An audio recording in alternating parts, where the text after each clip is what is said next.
So the question is, how much do government regulations play into what I'm doing? Right now, it turns out that it doesn't actually affect my work that much because my work is research. And research is largely unbounded because it's an intellectual pursuit. When it comes to economy, it's a different story because now there's actually money tied up into the game. And so the US actually has a really bad deal when it comes to drugs because you're kind of a captive market. You pay, in general, 3 times more for a drug that's being marketed in other countries, which is pretty astounding.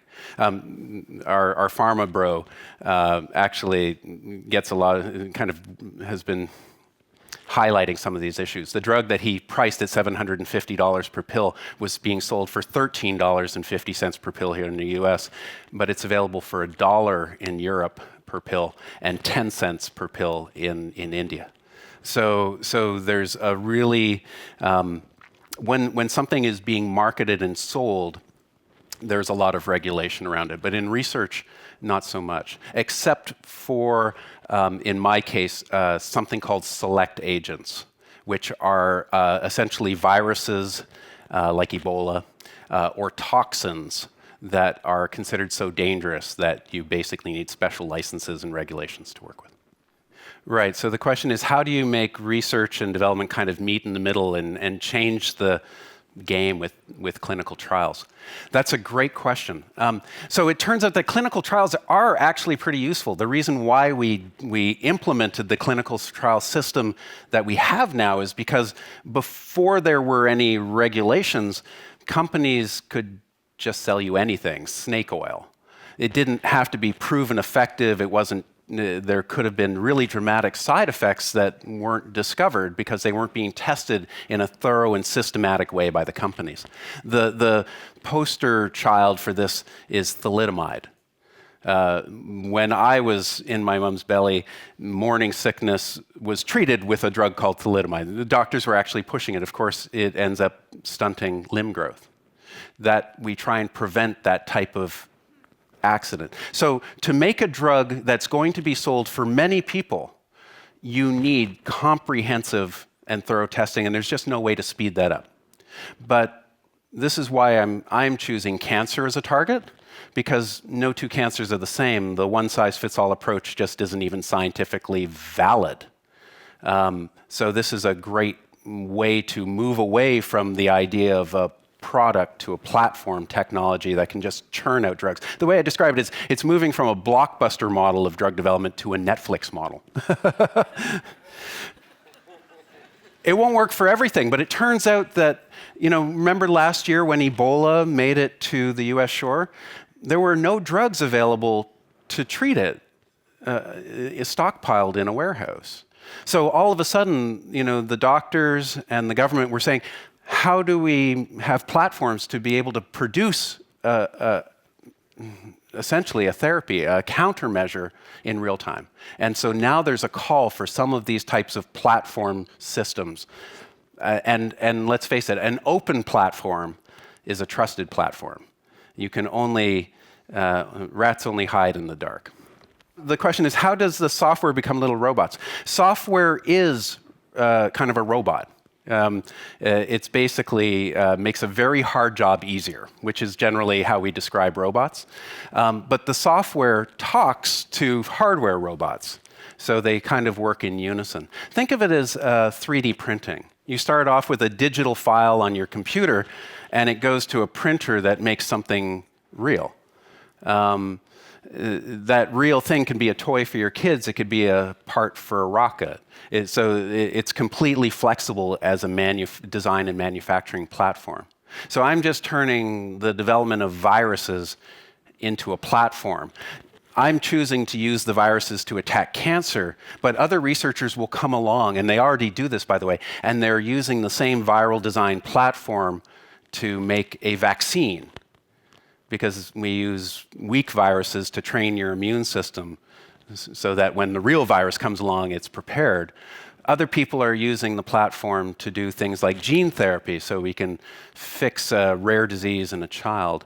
And other people are using it as a diagnostic, because viruses are really, really good at being very selective about what cells they infect. So, but it's just all digital transformation. The question is, what parts of this process are open source?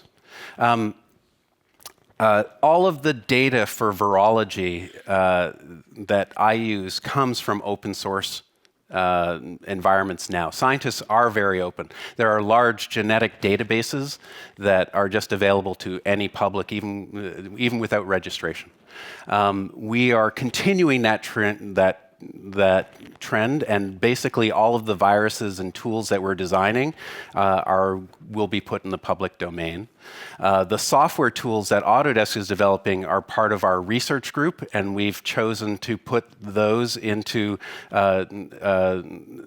organizations like GitHub and make them public, the code for that available. Certainly there's elements in the code that aren't. This was a viewer that was repurposed from architecture. I think some of the elements there are closed. But in general, I want the entire process of making a drug transparent. You don't know how drug companies make drugs today. The only data you get is kind of summaries from clinical trials. I would really like if the whole process had trace logs and was open. So we're still learning about what parts should be open. This is all very new, but I expect that most of this process will be transparent.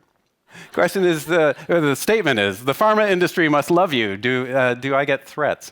When I first started this process, one of my close friends, a journalist, said, you're going to have to watch out for the pharmaceutical company ninjas that will kill you in the night. But in fact, what largely happened was they laughed at me. They thought, this is so silly, the idea of giving away medicines for free. By the way, I say I can give them away for free because how much did your last cold cost you? Like the beautiful thing about a cancer-fighting virus is it hacks the cancer to actually make the medicine, to go and infect other cancer cells. As it turns out, in the last 5 years, I have been invited to so many pharmaceutical companies around the world to give this type of presentation and to talk with them about the tools. And they've come around and said, oh, wow, this is actually a really interesting approach to personalized medicine. And we can actually use a similar approach to develop personalized medicines as well. These tools are common. It's really the business model that's being changed. And what I like about kind of this N of one, really fast prototyping business model is it's a lot closer to Netflix than to Blockbuster. We know what happened to Blockbuster. It went away. So Blockbuster drugs, are probably going to go away. Netflix is a pretty good idea for personalized medicine. And most of the tools that we use digitally, as you know, are free. Facebook, Google, they're free. And Netflix, for $8.95 a month, that doesn't even get you popcorn and a Coke at a theater, right? So I really think it's really just a matter of changing the business models and changing our expectations of what these medicines can do. Because cancer is an antibiotic problem. 100 years ago, you didn't die from cancer, you died from infection because we had no antibiotics. But after penicillin and all the antibiotics we've made, subsequent to penicillin, we don't even get a day off of work if you have a bad infection. When we have targeted cancer medicines, cancer is just not a problem anymore. And then we can go on and worry about something more complex like Alzheimer's. My business model is the question is, what is your business model? My business model is actually, I like to joke that it's the hotel business model. When you think about, when you go to a hospital, there's a whole series of services around treatment.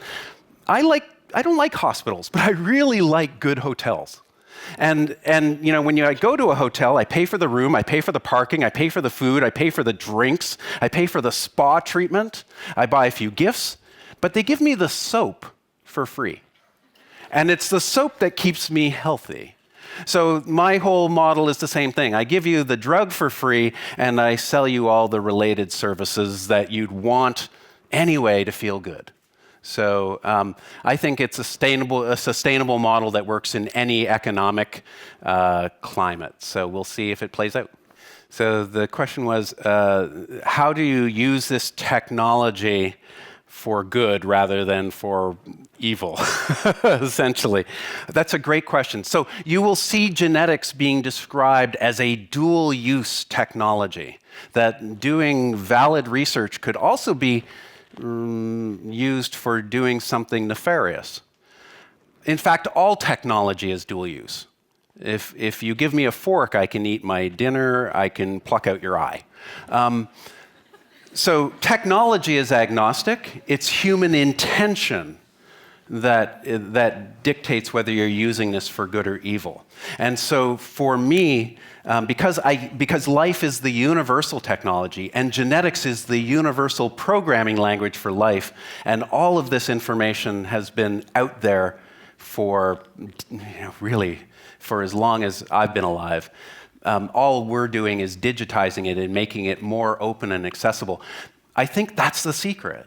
I think it's keeping it open and accessible that allows it to be used for good.